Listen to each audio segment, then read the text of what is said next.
How do I calculate my itemized deductions? Are you wondering how to calculate your itemized deductions? This is an important step for homeowners and real estate investors looking to maximize their tax benefits. Let's break it down into simple steps so you can understand how to do this effectively. First, you need to identify which expenses are eligible for itemization. Common deductions for homeowners include mortgage interest paid on your primary residence or investment property. You can also deduct property taxes, which are the real estate taxes you pay during the year. Other deductions may include state and local income or sales taxes, points paid on a mortgage loan, and mortgage insurance premiums.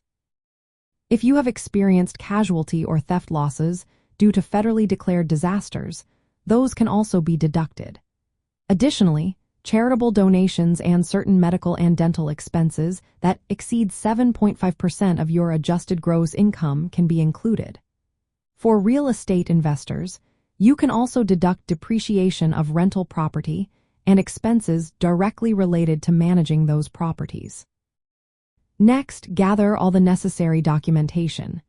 This includes mortgage interest statements, property tax bills, receipts for charitable contributions, and any other records of deductible expenses.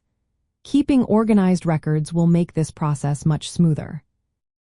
Now, it's time to calculate your total itemized deductions. Simply add up all the eligible expenses you have identified. This total will give you the amount you can deduct from your taxable income. Once you have your total, compare it to the standard deduction for your filing status.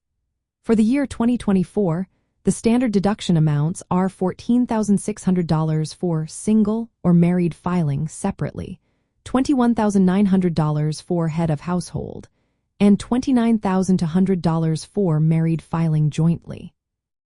If your total itemized deductions are greater than the standard deduction, itemizing could reduce your taxable income more effectively. For real estate investors, there are special considerations.